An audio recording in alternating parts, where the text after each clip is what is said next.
예, 저희 계속해서 고린도전서 13장을 보려고 하는데요.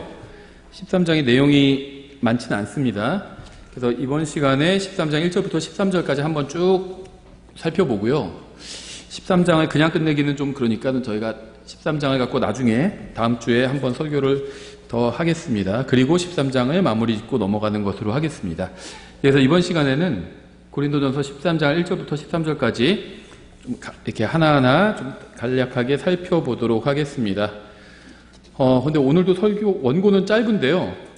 제가 항상 원고가 짧아서 빨리 끝날 것 같다 했는데 실제로 빨리 끝나지 않았잖아요. 예, 그래서 이제 그런 말씀을 못 드리겠네요. 근데 원고는 짧아요. 일단 예, 먼저 잠깐 기도하고 시작하겠습니다. 하나님 아버지, 주님께서 저에게 베풀어 주신 모든 은혜로 인해서 감사드립니다. 주님의 말씀을 통해서 저희가 주님께서 원하시는 모습으로 변화되기를 원합니다. 말씀을 통해 저희를 진리로 인도해 주시기 원합니다. 예수님의 이름으로 기도드렸습니다. 아멘. 13장의 내용은요, 굉장히 단순합니다.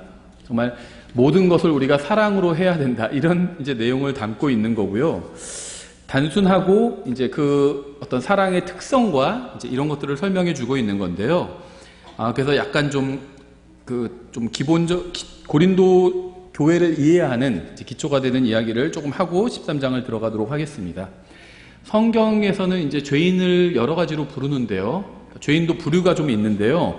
크게 이제 두 부류가 있습니다. 두 부류. 언가들리와 시너예요. 언가들리와 시너. 그러니까 경건치 아니한 자가 언가들리죠. 그리고 시너, 이제 일반적인 죄인, 구원받지 못한 죄인들, 이렇게 부르는데요. 약간은 좀, 이게 제가 100% 그렇다는 건 아니에요. 근데 성경의 분위기를 보면 이 언가들리를 얘기할 때도 있고 시너를 얘기할 때도 있잖아요. 그런데 분위기가 약간 달라요. 이 두 부류의 사람들에 대해서 얘기할 때. 근데 이 언가들리, 이 경건치 아니한 자들은 세상에서 좀 힘이 있는 자들인 것 같아요. 그래서 부유하고 능력 있고 사회적인 위치가 있어서 다른 사람들을 막 인도해가는, 이끌어가는 이런 사람들이고요. 또 의도적으로 하나님의 은혜와 역사를 반대하는 자들로 보입니다. 그런 사람들 있잖아요. 세상에서 그냥 평범하게 하나님을 안 믿는 사람들 있죠. 이 사람들은 시너예요. 죄인입니다. 그런데 자기의 어떤 하나님을 안 믿는 이유와 사상을 만들어가지고 막 주도적으로 사람들을 끌고 가는 사람들이 있죠. 성경을 막 주도적으로 반대하고 또 힘도 있어요. 이런 사람들이. 막 돈도 있고. 그래서 어떤 것들을 막 끌고 가는 사람들이 있습니다. 세상에 큰 영향력을 막 행사하면서 하나님을 반대하고 성경을 공격하고 그런 사람들이 있어요. 이런 사람들이 이제 언가들리인 것으로 보입니다. 분위기를 보면. 이들은요, 이 악한 세상에서 주도적으로 활동하면서 다수의 사람들을 미혹하고 지옥으로 인도하는 일을 하는 자들이라고 볼 수 있습니다. 이에 반해서 죄인들은요, 보다 단순한 사람들이고요, 삶에 대한 어떤 복잡한 계산 없이 그저 다수가 가는 대로 따르는 자들이에요. 저는 이 언가들리가 아니라 죄인에 속한 사람이었습니다. 그냥 세상 가는 대로 가는, 구원받지 못한 그런 사람이었어요. 소위 말하면 잔챙이들, 죄인들. 성경에서 큰 자나 작은 자가 하나님 앞에 서 있다고 큰 왕자 심판석에 대해서 말씀하고 있잖아요. 이 큰 자가 주로 이 언가들리들이라고 보시면 되고, 작은 자들이 죄인들이라고 보시면 됩니다. 대부분의 99%의 사람들이 여기에 해당되죠. 이들은 특별히 하나님을 싫어해서가 아니라 그저 육신의 정욕과 안목의 정욕을 따라 사는 사람들이에요. 평범한 죄인들은 하나님에 대해서 막 크게 욕하고 이러지도 않아요. 그냥 내 정욕대로 살아갑니다.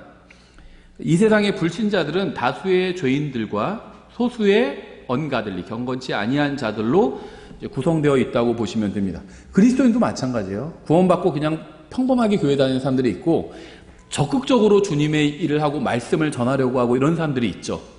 꼭 무슨 전임 사역자냐 아니냐를 떠나서 적극적으로 막 말씀을 전하고 다니는 사람들이 있어요. 이런 사람들이 있고, 그냥 평범하게 교회만 왔다 갔다 하는 사람들도 있고, 어디나 그렇습니다. 대부분의 보통 사람과 아주 소수의 특출난 사람들이 있어요. 그런데 구원받지 않은 사람들도 그런 식으로 이루어져 있다는 겁니다. 경건치 아니한 자들에 비해서 죄인들이 가지는 어떤 그나마 장점이 있는데요. 이들은 경건치 아니한 자들에 비해서 보다 쉽게 주님께 인도할 수가 있습니다. 하나님 말씀을 전하고 복음으로 설득하고 설득이 돼요. 근데 이 언가들리들은 잘 설득이 안 돼요. 아주 자기들이, 왜냐하면 하나님을 대적하는 이론도 만들고 적극적으로 하나님을 반대하는 행위들을 하고 다니는 사람들이거든요. 이 사람들은 잘 복음으로 설득이 잘 안 됩니다. 마치 예수님께서 지상에 계실 때 대부분의 예수님의 설교를 듣던 구원받지 못한 죄인들이 있죠. 이 사람들은 우우 하고 쫓아다녀요. 예수님 좋다고 쫓아다녔다가 또 갑자기 막 예수님 싫어해서 다 떠났다가 막 그런 사람들입니다. 이 당시에 바리새인들이 있죠. 예수님의 기적을 보고도 오히려 회개하는 것이 아니라 어떻게 하면 막 모의를 합니다. 이게 알려지지 않게 하고 예수님의 부활을 보고도 모의를 해요. 그래서 이게 예수님이 부활하신 게 아니라 그냥 제자들이 훔쳐갔다고, 시체를 훔쳐갔다고 하자 막 적극적으로 어떤 개입해서 사람들이 예수님을 믿는 걸 막으려고 합니다. 그런 사람들이 있었죠. 바리새인들. 이 사람들이 언가들리라고 보시면 돼요. 그래서 적극적으로 복음에 반대하고 하나님의 말씀에 반대하고 또 세상에서 영향력도 있어요. 힘도 있고 어떤 높은 위치에 있고. 그에 비해서 이 대부분의 죄인들은 그냥 설교 좋다고 따라다녔다가 또 갑자기 그 박해가 오는 것 같으니까 다 도망갔다가 또 예수님 반대했다가 그냥 이런 평범한 사람들이요. 근데 이 사람들은요, 보다 쉽게 주님께 이제 인도할 수가 있습니다. 이들은 주 예수 그리스도에 대한 믿음으로 인도하는 것은 이제 경건치 아니한 자들을 인도하는 것보다 훨씬 더 수월합니다. 반면에 경건치 아니한 자들은 자신들이 스스로 현명하다고 생각해서 절대자에게 의지하는 어리석은 그리스도인보다 자기들이 훨씬 더 강하고 고귀한 존재들이다. 이렇게 생각을 합니다. 예, 교회 내에서도요, 이제 비슷한 이런 부류의 사람들이 있는데요. 한 부류가 다른 부류에게 영향력을 행사해요.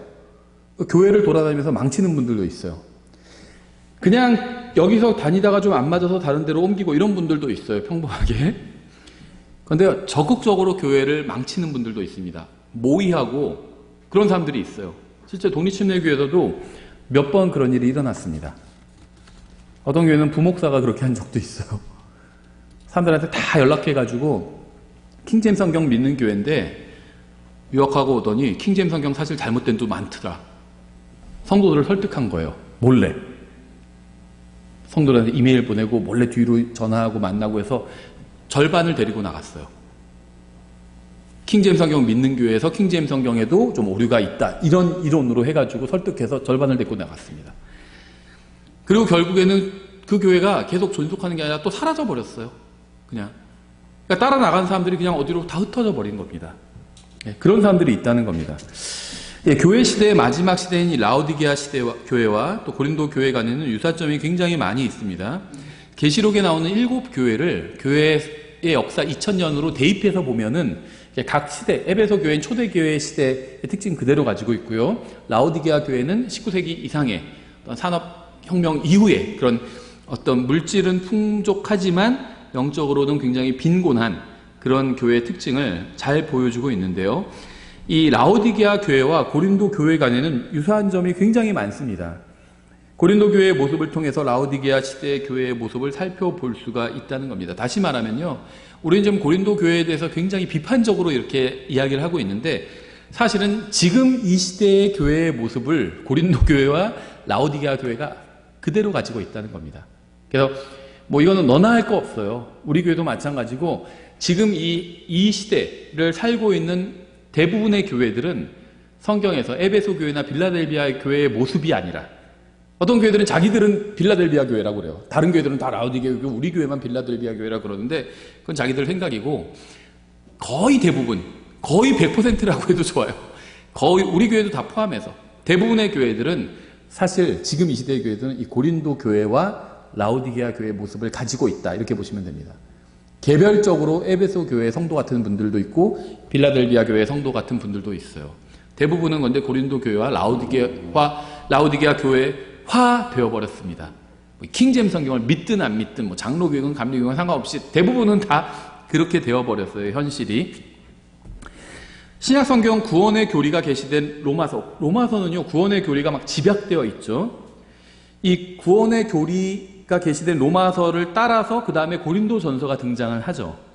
고린도전서에 나오는 그리스도인들은 로마서의 교리에 맞춰서 신앙생활을 하는 것이 아니라 사도행전에 나온 일들을 흉내낸 자기들의 경험에 의해서 신앙생활을 하는 그러한 자들이었습니다.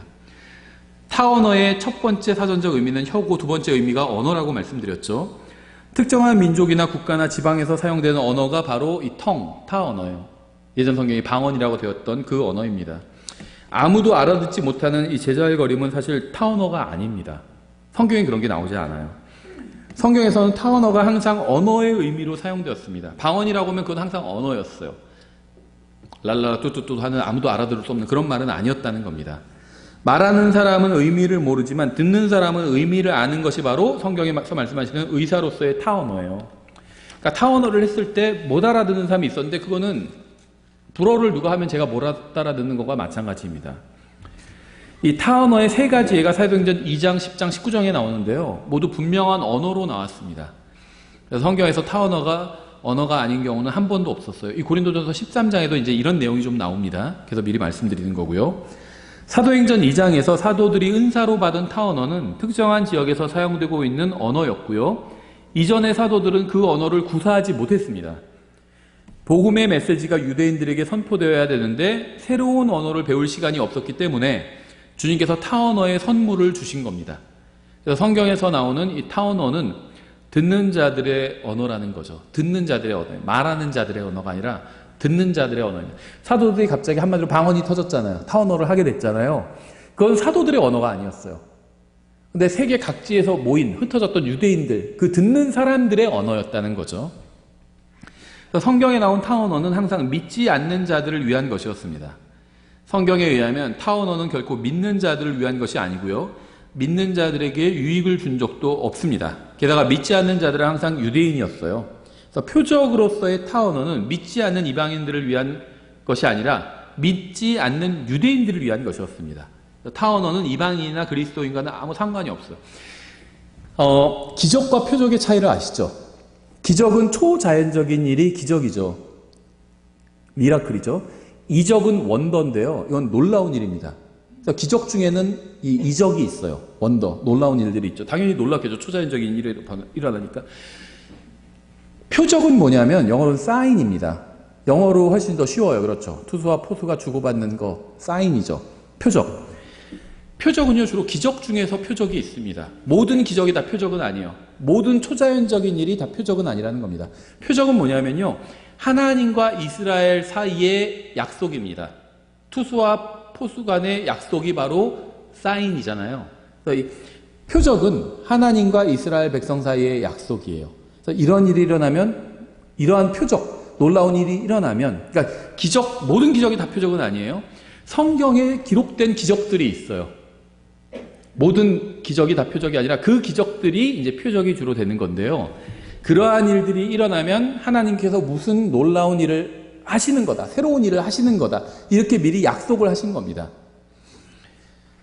그런데 이스라엘 역사상 이 기적이 일어난 시기는요. 3번밖에 없어요. 다시 말하면 인류 역사 전체에서도 기적이 일어난 시기는 3번밖에 없습니다. 모세의 시대죠. 그래서 한 번 기적이 일어나면요. 그 제자들한테까지 이어집니다. 여호수아까지 이어졌죠. 기적이. 그 다음에 모세를 통해서 뭘 주셨죠? 처음으로 말씀을 주셨잖아요. 그렇죠. 율법을 주셨습니다. 이 율법이 하나님의 말씀이라는 걸 입증하기 위해서 기적이 필요했던 겁니다. 두 번째 기적이 일어난 시대가 언제였죠? 엘리야 시대죠. 그 엘리야의 기적은 엘리사까지 연결이 돼요. 제자까지는 연결이 됩니다. 항상. 근데 왜 이때 기적이 필요했냐면 이제 새로운 대언서를 예언서, 선지서라고 그랬죠. 옛날에 대언서를 주셨잖아요. 이 대언서가 하나님의 말씀이란 걸 입증하기 위해서 이제 대언자들을 통해서 소수의 대언자, 이 엘리야와 엘리야사를 통해서 기적을 보여주신 거고요. 세 번째 기적이 언제 일어나죠? 예수님 때죠. 예수님의 기적은 제자들에게까지만 이어지고 제자들 시대가 거의 끝날 무렵엔 기적도 끝나버리게 됩니다. 사도 바울도 나중엔 기적을 행하지 못하게 되죠. 왜 이런 기적이 필요했죠? 신약 성경을 주셨잖아요. 신약 성경도 구약 성경과 마찬가지로 하나님의 말씀이란 걸 입증하기 위해서 표적으로 기적을 행하는 능력을 주셨던 겁니다. 그리고 교회사 2000년 동안 기적이 일어난 적이 없어요. 방언 같은 거 한 적도 없습니다. 방언의 역사 보면요, 항상 이 사도행전, 그 다음에는 이제 오순절 은사주의 아주사 거리에서 미국에서 1900년대 초에 막 일어난 거, 그거예요. 거의 2000년간 없어요. 방언의 기록이. 기독교 역사에서는 없어요. 웨슬리가 방언했다는 거 들어보신 적 있으세요? 칼빈이나 루터가 방언했다는 거 못 들어보셨죠? 방언의 역사가 없어요. 오히려 이교도에 있어요. 중도 방언하는 사람이 있대요. 진짜로. 그 무슬림, 모든 종교가요, 다 근본주의가 있어요. 기독교는 성경을 주로 이 성경 중심을 근본주의라고 부르죠. 일반 세상에서는. 무슬림도요, 경전, 코란 중심, 그게 근본주의예요. 원리주의라고 부르죠, 무슬림에서는. 불교도 경전 중심의 불교가 있어요. 그리고 또 자유주의가 있습니다, 모든 종교가. 기독교도 자유주의 있죠. 무슬림 자유주의가 터키 같은 데죠. 불교도 있어요, 자유주의. 중들 중에서 막 고기 먹고 이런 사람들 있잖아요. 그 다음에는 모든 종교가 은사주의가 있습니다. 무슬림도요, 은사주의가 있어요.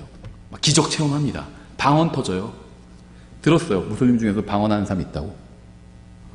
그래서 이 방언을 한다는 게요, 그게 꼭 어떤 진리라는 걸 입증하지 못한다는 겁니다. 어떤 영적 체험 같은 거, 기독교와 상관없이 영적 체험 어떤 하는 사람들, 방언하는 사람들 꽤 있어요. 그래서 이게, 그러니까 방언에 대한 의견이 저와 다르다고 해서 뭐 교제가 안 되거나 그런 건 아닙니다. 그리고 누가 방언에 대해서 저와 생각이 다르다고 해서 저는 그 사람 구원도 받지 못했다, 이렇게 생각하지는 않아요. 구원과는 다른 문제입니다, 이거는. 성경, 하나님의 진리의 지식에 관한 문제고, 하나님의 말씀을 아는 것에 관한 문제예요. 구원과는 다른 문제예요. 그래서 방언을 한다, 못한다가 구원을 받았다, 안 했다, 이것과는 관련이 저는 없다고 생각을 합니다. 그래서 그런 걸 좀 말씀을 드리고요. 근데 성경에서 말씀하시는 이 방언은 항상 언어였다는 겁니다. 언어였어요. 누군가는 알아들었습니다. 타언어 문제, 방언 문제에 관한 것은요, 오직 고린도 교회만 지침을 받았어요. 이것도 이상하지 않나요? 생각해 보세요. 방언을 해야 된다고 주장합니다. 그런데 그 사도행전에서 방언하는 장면을 보면 항상 유대인이 결부되어 있어요. 왜냐하면 유대인들은 표적을 구했기 때문에 유대인들이 방언과 항상 결부돼요. 방언을 하는 사람이 유대인이든지, 사도들은 유대인이었죠. 아니면 듣는 사람들이 유대인이었든지, 고넬료도 방언을 타언어를 했지만 베드로가 들었잖아요. 그리고 이게 하나님의 역사구나, 표적으로 안 겁니다. 그 외에는요, 이방인 교회에서 방언을 했다, 이런 기록이 없어요. 유일하게 한 번 있는데 그게 바로 고린도 교회입니다. 에베소 교회에서 방언했다는 기록이 있나요? 빌라델비아 교회에서 방언했다는 기록이 있나요? 그런 거 없습니다. 고린도 교회, 그러니까 성경에 나온 좋은 교회들이 있어요. 본이 되는 에베소 교회, 데살로니가 교회, 빌라델비아 교회, 이런 교회는 본이 되는 훌륭한 교회죠. 우리 교회도 그런 교회가 되고 싶어요. 데살로니가 교회 같은 교회, 고상에서 항상 성경을 막 연구하는 사람들이었잖아요. 빌라델비아 교회 같은 사람들, 막 복음을 열심히 전하는 사람들이었잖아요. 고린도 교회가 되고 싶다, 우리 교회의 목표, 이렇게 정하는 교회는 전 본 적이 없어요.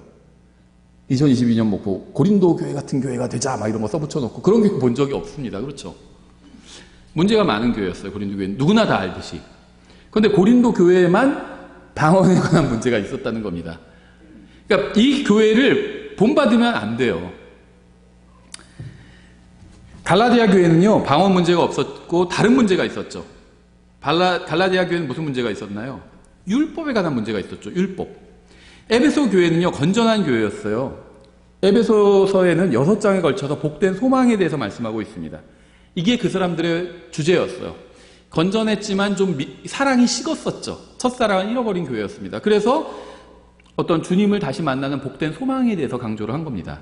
빌립보 교회는요, 4장에 걸쳐서 표대를 쫓아가는 것에 대해서 말씀하고 있어요. 이게 그 교회의 문제였습니다. 주제였고. 골로새 교회도 건전한 교회였어요. 골로새서는 창조자로서의 그리스도, 재림하시는 그리스도에 대해서 말씀하시면서 관심을 그리스도께 두는 것에 관해서 말씀하고 있죠. 데살로니가 전서도 5장에 걸쳐서 예수 그리스도의 재림에 대해서 다루고 있습니다. 근데 우리가 고린도 전서를 보면 여기서는 분열과 다툼과 대립과 성도들 간의 고소 문제, 성적인 문제, 아버지의 첩과 막 동침하고 이런 문제, 그다음에 교회에서의 술 취하는 문제, 교회에서의 타언어를 사용하는 문제, 이런 게 나오죠. 좋은 예가 아니라는 겁니다. 그러니까 은사주의자들은요, 고린도 교회에 나온 모든 그런 이런 문제들이 다 부정적인 문제라는 걸 인정하는데 유독 방언 문제만 긍정적이다, 이렇게 해석을 하는 겁니다. 고린도 교회에 나온 문제들은요, 다 부정적인 문제들이에요. 방언 문제도 부정적인 문제입니다. 절대 긍정적이지 않다는 겁니다. 훌륭한 교회가 방언을 막 이슈가 된 교회가 아무 교회도 없어요. 고린도 교회만 방언이 이슈가 됐습니다. 근데 왜 그거를 하필 본받으려고 하느냐는 거예요. 반에서 공부 잘하는 학생을 본받으려고 해야지 꼴찌가 있는데 꼴찌를 본받으려고 하면 안 되는 거죠. 고린도 교회는 교회들 중에서 꼴찌였어요. 그렇죠? 예, 고린도 교회 성도들이 한 것 중 제대로 한 것 한 가지만이라도 한번 얘기해 보세요.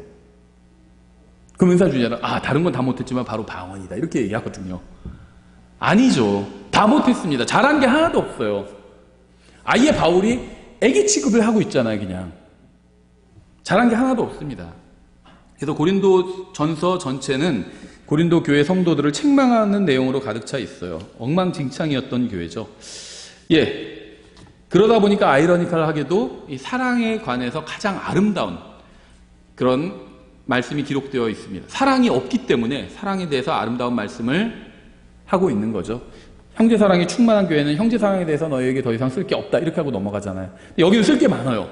왜냐하면 서로 분열됐다는 건 사랑이 없다는 거거든요. 부부가 왜 갈라서죠? 사랑이 없으니까, 사랑이 식었으니까 갈라서는 거죠. 분열됐다는 건 사랑이 없다는 겁니다. 그래서 사랑에 대해서 너무나도 아름다운 이제 정말 장을 기록해 놓고 있는 거죠. 이제 1절부터 보겠습니다.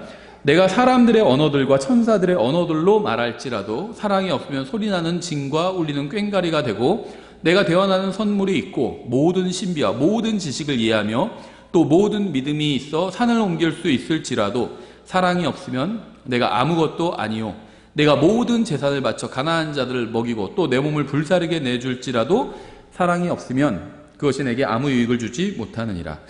예, 은사주의자들은요 본문에서 말하는 천사들의 언어가 바로 자기들이 하는 방언이다 이렇게 주장을 합니다.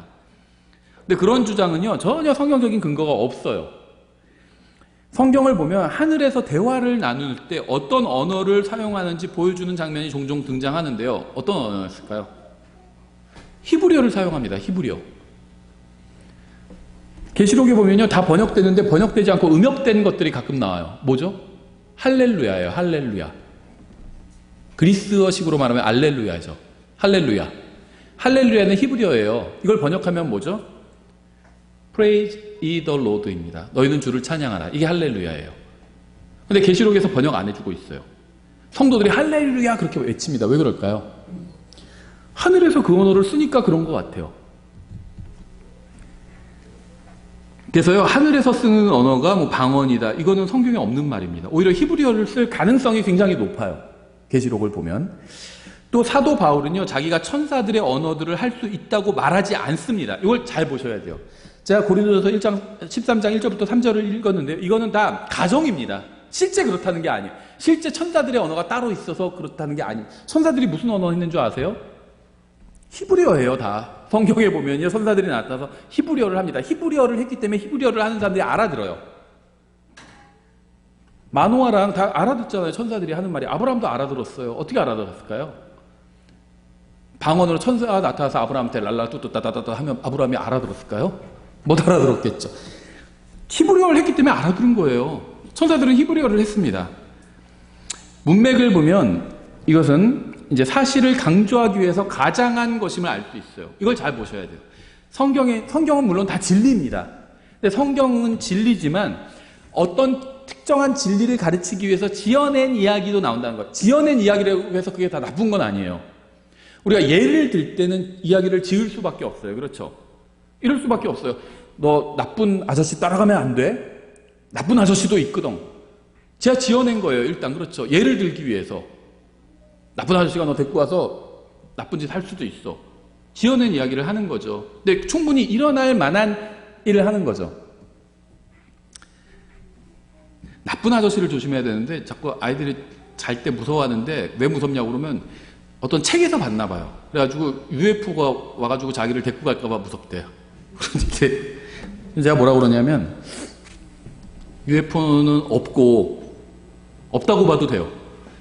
그리고 있어도 널 데리고 가지 않아. 그러거든. 왜냐하면 너는 쓸모가 없거든. 그렇게 얘기를 합니다. 너 데리고 가서 뭐 했어? 제가 그래서 걱정하지 마. 너 안 데리고 가니까. 그렇게 얘기를 하는데요. 어쨌든 간에 천사들의 언어는 히브리어인 것으로 보입니다. 근데 바울이 여기서 지금 가정하고 있어요. 왜냐면요. 바울이 하는 말은요. 이런 엄청난 일을 한다 해도 사랑이 없으면 사랑의 동기로 하지 않으면 다 유익하지 않다. 이 다 지금 엄청난 얘기예요. 천사들의 언어라는 게 있다면 엄청나겠죠. 천사들의 언어가 있다는 게 아니라 그런 게 있다면 엄청나다는 얘기를 하는 겁니다. 근데 그런 거를 한다 할지라도 난 아무것도 아니다. 어떻게 이게 가정이라고 할 수, 천사들의 언어가 실제 있다는 게 아니에요. 가정하는 겁니다, 그냥. 이게 가정이라고 어떻게 아냐면 그 다음 이어지는 문맥을 통해서 알 수 있어요. 산을 옮긴 적이 있나요, 바울이? 없어요. 가정하는 겁니다. 내가 모든 신비를 알고, 바울이 모든 신비를 다 아나요? 아니죠. 산을 옮길 수 있을지라도 가정하는 거예요. 실제 그렇다는 게 아니라. 자신의 몸을 불사르게 내어준 적이 있나요, 바울이? 없어요, 그런 적이. 그냥 다 가정이에요. 그냥 그렇다 할지, 엄청난 거잖아요. 누가 불사르게 내어준다면 엄청난 거잖아요. 산을 옮긴다면 엄청난 거잖아요. 엄청난 일을 할지라도 사랑이 없다면 그 의미가 없다는 그 얘기를 하는 겁니다. 따라서 1절에서 천사들의 언어들로 말할지라도 라고 말한 것은 바울이 실제로 천사들의 언어로 말을 한다는 것이 아니라 그냥 가정이에요. 바울은 산을 옮긴 적이 없어요. 그걸 생각하면 돼요. 가정입니다. 바울이 말하고자 하는 것은요, 이런 엄청난 일을 해도 사랑이 없으면, 사랑이라는 동기로 하지 않으면 아무 소용이 없고 유익이 없다고, 가치가 없다는 겁니다. 하나님을 사랑하고 다른 사람을 사랑하는 동기로 하지 않은 일들은 모두 그리스도의 심판석에서 불타버릴 거예요. 하나님을 사랑해서 그 일을 했는지, 다른 사람을 사랑해서 그 일을 했는지, 그걸 보실 겁니다, 주님께서는. 사랑은 모든 선물 중에 가장 위대한 겁니다. 가장 뛰어난 은사예요, 사랑이. 그것은 믿음, 소망보다 뛰어난 것입니다. 우리가 믿음이 좋다고 칭찬으로 얘기하죠. 아, 정진 참 믿음이 좋아. 그렇죠. 믿음이 좋은 것도 훌륭한 거예요. 그거보다 사랑은 훨씬 더 뛰어나다는 겁니다. 다른 영적인 선물보다 훨씬 뛰어나요. 하나님 말씀 잘 전하는 것보다 훨씬 뛰어난 겁니다, 사랑이. 하나님의 말씀을 아무리 잘 전해도 성도들을 사랑하지 않으면 소용이 없어요. 예수님께서 말씀도 굉장히 잘하셨죠, 당연히. 행동도 뛰어났어요, 그렇죠. 근데 예수님의 가장 뛰어난 건 사랑이었습니다. 사랑이 없다면 소용이 없어요, 그런 것들이 다. 예, 그래서 사랑이 가장 뛰어난 것이라고 성경 말씀하고 있어요. 내가 사람들의 언어들과 천사들의 언어들로 말할지라도 사랑이 없으면 소리나는 징과 울리는 꽹과리가 되고, 내가 대언하는 선물이 있고 모든 신비와 모든 지식을 이해하며 또 모든 믿음이 있어 산을 옮길 수 있을지라도 사랑이 없으면 내가 아무것도 아니요, 내가 모든 재산을 바쳐 가난한 자들을 먹이고 또 내 몸을 불사르게 내줄지라도 사랑이 없으면 그것이 내게 아무 유익을 주지 못하느니라. 은사주의자들 자신들이 하는 방언을 정당하기 위해서 고린도전서 13장을 자주 인용합니다. 사도 바울도 많은 방언을 했는데 그것이 바로 천사들의 언어였다는 거죠. 근데 본문은 그런 이야기를 하고 있는 게 아니라고 말씀드렸죠. 질문을 바꿔보면 돼요. 바울이 산을 옮긴 적이 있나요? 바울은 산을 옮긴 적이 없습니다. 그러니까 바울은 천사들의 언어를 한 적이 없어요. 산을 옮긴 적도 없습니다. 자기 몸을 불사르게 내준 적도 없습니다. 그렇죠? 사도 바울은 이렇게 말하고 있는 거예요. 만약 내가 예수 그리스도께서 하신 모든 일을 하고 또 그보다 더한 일을 한다 할지라도 사랑이 없으면 그건 아무 유익이 없다. 그 얘기를 하고 있는 겁니다. 어떤 선물을 사용한다 할지라도 사랑이 없으면 그건 아무것도 아닙니다. 그러므로 사랑은 가장 위대한 선물이에요. 우리의 신앙생활에서 가장 중요한 은사는 사랑입니다. 우리의 사역 중에서 가장 중요한 것도 사랑이에요. 우리가 아무리 말씀을 전하고 복음을 전하고 해도 사랑이 없다면 그건 의미 없어요, 하나님 앞에서. 아무리 위대한 사역을 한다 할지라도요, 사랑이 없으면, 혼들에 대한 사랑이 없으면 그것은 전혀 아무것도 하지 않은 것과 정확하게 같은 겁니다. 그런데 한번 보시면요, 고린도전서 13장 1절부터 3절을 읽어보면서 계속 생각해 보니까 바울 얘기는 아니에요, 이거 분명히. 그렇죠? 바울은 산을 옮긴 적 없어요. 그리고 모든 지식을 다 이해한 적도 없고 모든 신비를 다 이해한 적도 없습니다. 자기 몸을 불사르게 자기를 그렇게 희생한 적도 없어요. 다른 사람을 위해서는 수고했지만 자기 생명을 내어준 적은 없어요. 그렇죠? 근데 우리는 이 고린도전서 13장 1절부터 3절까지를 다 행하신 분을 알고 있어요. 예수님에 적용하면 다 들어맞아요. 사람들의 언어, 천사들의 언어, 그런 게 있다면 다 하실 수 있겠죠. 모든 신비와 지식을 다 이해하고 계시죠, 예수님은. 산을 옮기실 수 있죠.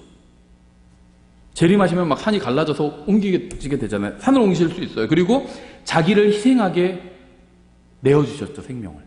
예수님에 관한 말씀. 이건 바울에 관한 말이 아니에요. 예수님에 관한 말씀이란 걸 볼 수가 있습니다. 아마 바울이 막 위대하고 훌륭한 걸 상상하면서 이런 걸 할 수 있어도 사랑이 없으면 소용이 없다. 이렇게 얘기를 하면서 예수님을 생각했던 것 같아요.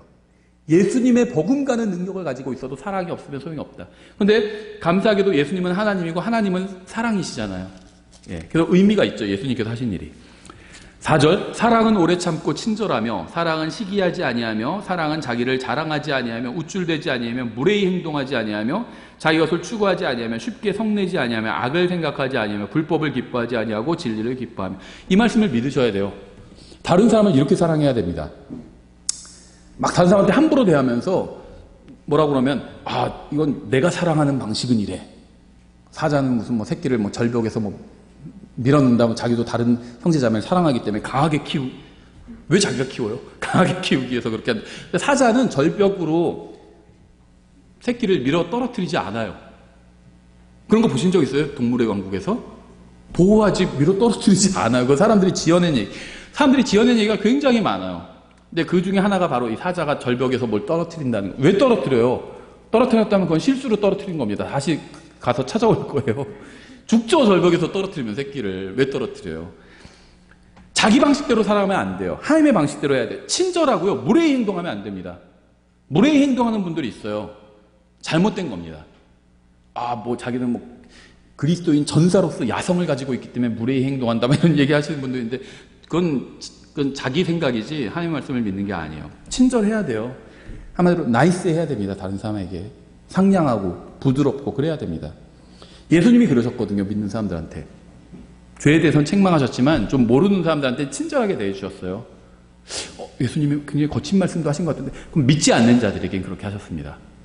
하나님의 진리를 거부하는 자들에게 강하게 얘기하셨어요. 막 독사에 대해 침례요한인가요? 예수님도 강하게 말씀하셨어요. 그런데 믿는 사람들에게는요, 친절하게 말씀하셨습니다. 보세요, 성경 나중에 한번 그걸 생각하면서. 예수님은 항상 친절하셨어요. 젠틀하셨다고 하잖아요. 친절하셨습니다, 예수님은. 예, 그래서 우리가 다른 사람들에게 친절하지 않도록 하는 교리와 실행, 또 우리가 받은 선물로 인해서 다른 사람들보다 우리 자신이 영적이라고 생각하게 하는 모든 것들은 사랑으로 인한 것이 아닙니다. 사랑에 기초하지 않은 교리는 아무런 유익도 주지 못하는 무익한 교리이기 뿐이에요. 교리일 뿐입니다. 엄마 아빠가 왜 의미가 있어요? 다른 집의 엄마 아빠보다 왜 우리 엄마 아빠가 좋아요? 다른 집 엄마 아빠는 또 돈도 많이 버는데 날 사랑하지 않잖아요. 우리 엄마 아빠가 날 사랑하는 거죠. 그래서 의미가 있는 거죠. 사랑이 있어야 의미가 있어요. 능력이 있는 게 의미가 있는 게 아니라는 겁니다. 하나님이 아무리 능력이 많으셔도 나를 사랑하지 않으시면 그게 무슨 의미가 있어요? 무섭지, 그러면은. 그렇죠. 하나님이 막 능력은 강하신데 날 사랑하시지 않아요. 그럼 무섭죠. 그게 저한테는 아무 의미가 없어요. 날 사랑하시니까 의미가 있죠. 그분 앞에 나아갈 수 있고, 용서를 구하면 받아주시고, 용서해 주시고, 다시 기회를 주시고, 그러시잖아요. 날 사랑하시니까 기회를 주시는 거예요. 사랑은 오래 참고 친절하며 사랑은 시기하지 아니하며 사랑은 자기를 자랑하지 아니하며 우쭐대지 아니하며. 사랑은 오래 참습니다. 지식은 오래 참지 않아요. 사랑이 오래 참는 거죠. 사랑이. 영적 성장의 비결은요, 방언을 하는 것에 있는 것이 아니라 사랑에 있습니다. 밤에 아기가 울면 일어나서 우유를 주죠.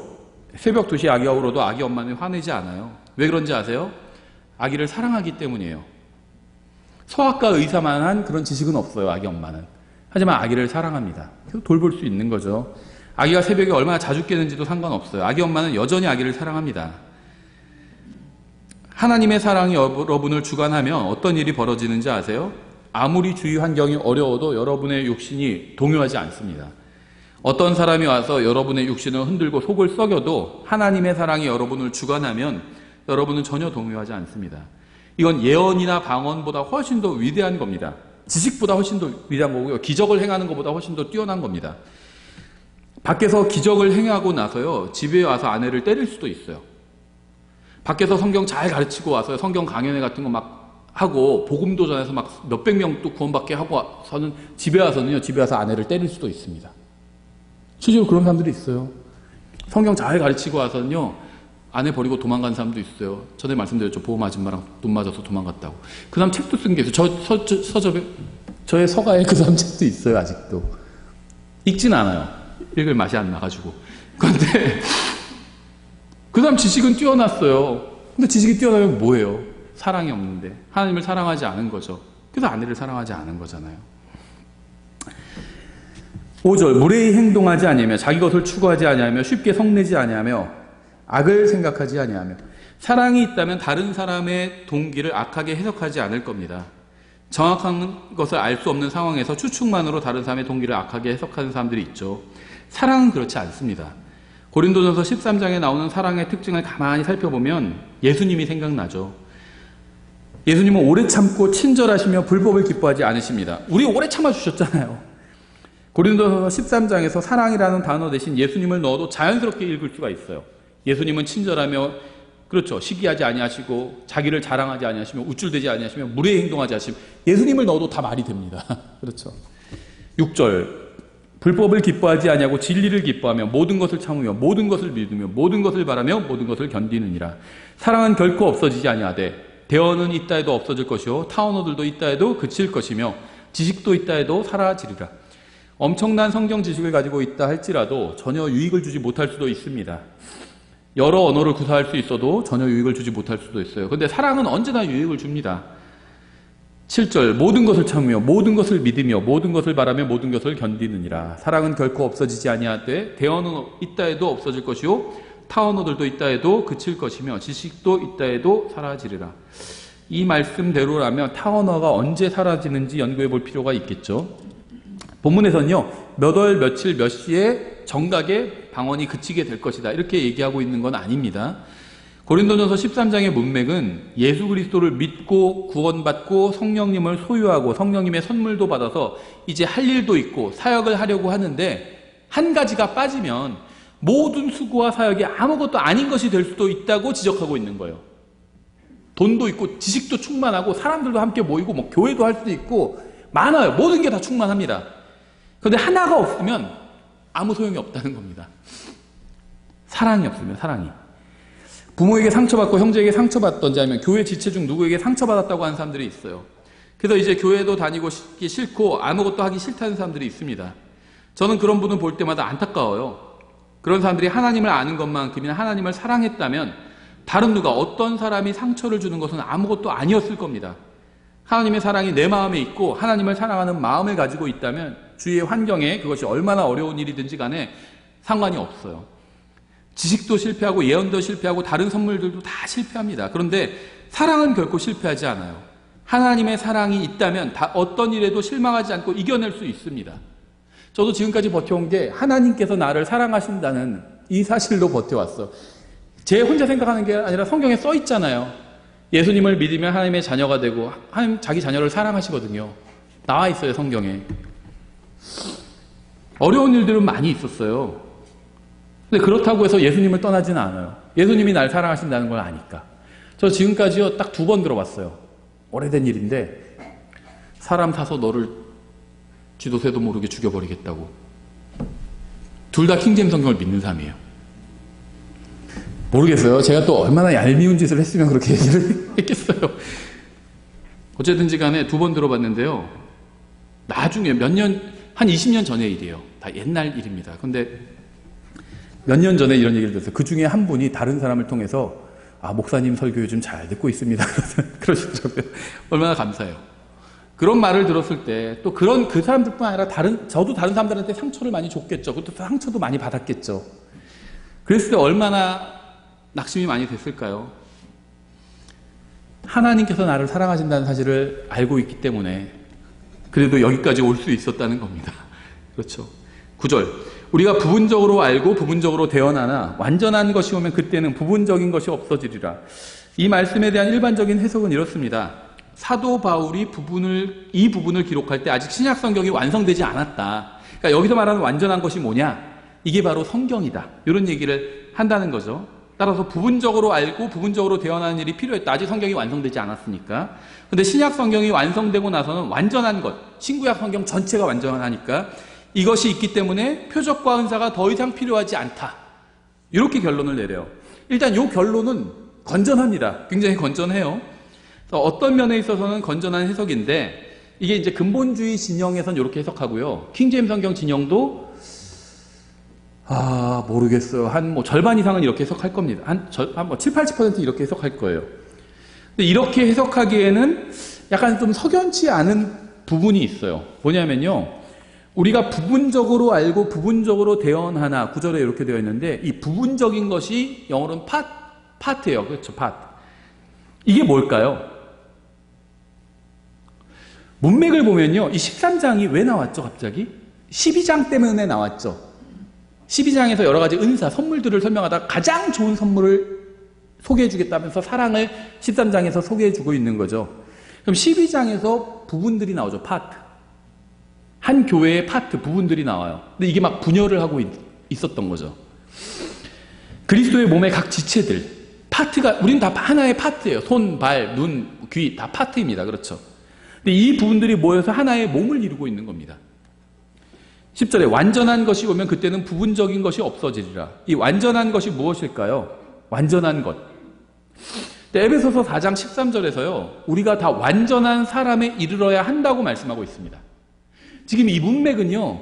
그러니까 일반적으로 건전한 교회들은 여기서 말하는 완전한 것이 신구약 성경 합본이다. 이렇게 얘기를 해요. 그리고 그런 해석은 건전해 보입니다. 이상한 해석 같이 다 보이진 않고 건전해 보이기는 하는데 문맥에 맞지는 않아 보이는 것 같아요. 건전해 보이지만. 에베소서 4장 13절에선 완전한 사람에 우리가 다 이르러야 한다. 이렇게 말씀하고 있어요. 여러분이 받은 선물은 여러분을 위한 것이 아니라 몸 전체, 완전한 사람, 홀 바디, 완전한 사람을 위한 것입니다. 제가 가지고 있는 은사는 교회 전체를 위한 거지 저 자신만의 유익을 위한 것은 아니라는 거예요. 고린도전서 13장 11절은 아이의 모습을 보여주고 있어요. 아이는 하나의 인격체로서의 인간이지만 성인으로 성장해야 합니다. 성장해서 성인의 모습을 갖추는 것을 성경은 온전함이라고 표현하고 있습니다. 온전한 사람이 된 거예요. 성경에서는 이 온전함이 죄 없음을 의미하지는 않습니다. 12절에서 우리는 우리의 이해력에 대해서 말씀하고 있죠. 우리는 구원받을 때 이미 하나님께로부터 모든 은혜와 구원과 영원한 생명을 받았습니다. 우리가 받은 영생은 부족한 점이 하나도 없는 온전한 것이에요. 우리가 받은 구원도 전혀 부족한 점이 없는 온전하고 완벽한 겁니다. 그런데 우리가 처음 구원받은 순간 이러한 점을 온전히 이해하지 못했어요. 여러분이요, 이미 가지고 있는 것, 이미 하나님께 받은 것만 잘 알고 있어도 정말 충만한 기쁨 가운데 살 수 있어요. 여러분이 어떤 하나님의 아들이 되었다는 게 어떤 것인지, 성령님을 받았다는 게 어떤 것인지, 하나님의 의를 받았다는 게 어떤 것인지, 영원한 생명을 받았다는 게 어떤 것인지, 이거를 알고 있다면, 하나님의 양자되는 영을 받았잖아요. 이게 뭔지를 알고 있다면 걱정 근심 없이 살아갑니다. 기쁨으로 막 휘파람 불면서 매일 살 수 있어요. 근데 우리가 그렇지 않잖아요. 우리가 이미 받은 게 뭔지 모르는 거예요. 뭔지 모르는 겁니다. 그래서 우리가 처음 구원받는 순간 이러한 것들을 온전히 받은 것들을 이해하지 못하고 있는 겁니다. 우리가 영적으로 성장해서 성경을 알고 장성한 사람이 되어야 비로소 우리가 구원받는 순간 주님께서 우리에게 주신 것이 무엇인지 온전히 알게 되는 거예요. 여기서 말하는 온전한 것이 뭐냐? 온전한 사람, 장성한 사람이 되어야 된다는 겁니다. 장성한 사람. 그리스도인의 영적인 삶과 교회에 있어서 이 영적인 선물들은 그 자체가 목적이 아닙니다. 선물은 목적이 아닌 수단이에요. 영적인 선물들이 있지만 여전히 영적으로는 어린 아이일 수 있습니다. 육신적인 총을 갖고 있다고 해서 다 전사는 아니라는 거죠. 워리어는 아니에요. 총을 쓸 수 있어야 돼요. 그렇죠. 사격 연습도 하고 총을 쓸 수 있어야지 훌륭한 군인이 되는 겁니다. 영적인 선물들이 있지만 여전히 영적으로는 어린 아이일 수 있어요. 육신적인 고린도 교회 성도들은 그리스도의 몸을 세우기 위한 목적으로 하나님께로부터 영적인 선물들을 받았습니다. 그러나 그들은 사랑이 없기 때문에 이기적인 방법으로 은사를 사용해 버렸습니다. 11절, 내가 아이였을 때는 아이처럼 말하고 아이처럼 깨달으며 아이처럼 생각하였으나 어른이 되어서는 아이의 일들을 버렸노라. 앞에서 말한 온전한 사람, 온전한 것이 바로 장성한 상태로 성장한 것을 의미한다는 겁니다. 왜냐하면 아이였을 때 아이처럼 말했지만 성장하고 나니까 아이의 일들을 버렸대요. 답이 어디에 있느냐? 성장함에 있어요. 영적으로 성장함에 있습니다. 근데 영적인 성장에서 아주 중요한 근본적인 것 중에 하나가 바로 하나님의 사랑인 겁니다. 하나님의 사랑 없이는 성장할 수가 없어요. 아무리 성경 구절을 많이 알아도요, 하나님의 사랑이 없으면 성장할 수 없습니다. 누구에게도 유익을 주지 못하기 때문이에요. 하나님의 사랑이 있어야 유익을 줄 수 있습니다. 그렇죠. 부모라고 다 부모가 아니에요. 자녀를 사랑해야 부모죠. 그렇죠. 애를 낳아놓고 도망간 사람들도 있죠. 고등학생 여자애가요, 화장실에 애 낳고 도망가 버렸어요. 그건 부모가 아니에요. 그렇죠. 아이를 낳지만 부모가 아니에요. 아이를 사랑해야 부모인 거죠. 그렇죠. 12절 우리가 지금은 거울을 통하여 희미하게 보나 그때는 얼굴을 마주 대하여 보며 내가 지금은 부분적으로 아나 그때는 주께서 나를 아신 것 같이 나도 알리라. 그런즉 우리가 언제 주님께서 나를 아신 것 같이 주님을 알게 될까요? 완전히 장성한 사람이 되면 알 수 있겠죠. 지금은 왜 우리가 주님을 완전히 알지 못할까요? 아직 장성하지 못했기 때문입니다. 그래서 여기서 말하는 완전한 것은 신구약 성경이 아니라 신구약 성경이 완전해도 성경은 완전하잖아요. 신구약 성경이 완전해도 내가 장성하지 못하면 소용이 없어요. 이게 나한테 있어서는 내가 장성한 사람이 돼야 됩니다. 그게 문제라는 거죠. 그때는 주께서 나를 아시는 것 같이 나도 알리라. 그런즉 이제 믿음, 소망, 사랑 이 셋은 항상 있으나 이것들 중에 가장 큰 것은 사랑이라. 사랑은 믿음보다 크고 소망보다 큽니다. 우리는 하나님의 일을 하되 사랑 안에서 진리대로 해야 합니다. 사랑 안에서 해야 돼요. 반드시. 우리의 기준은 예수님의 사랑이 되어야 합니다. 우리가 하는 모든 일의 동기든 예수님을 사랑하기 때문에 하는 것이 되어야 된다는 거예요. 주님을 사랑하는 동기만이 우리가 하나님의 일을 온전하게 수행하도록 도와주는 겁니다. 이게 있어야 돼요. 기초요 마무리입니다. 이게 없으면 소용이 없어요. 하나님을 사랑하는 마음으로 하는 것인지. 하나님을 사랑하면 어떻게 되죠? 하나님의 말씀도 사랑하고 하나님의 자녀들도 사랑하고 하나님의 사역자도 사랑하고 하나님의 교회도 사랑하고 하나님의 것을 다 사랑하게 됩니다. 하나님을 사랑하는데 답이 있어요. 기도하겠습니다. 하나님 아버지, 저희를 구원하여 주시고 자녀 삼아 주시고 저에게 진리의 말씀을 주셔서 감사합니다. 저희가 주님을 섬기되 사랑 안에서 섬길 수 있도록 도와주시기 원합니다. 예수님의 이름으로 기도드렸습니다. 아멘.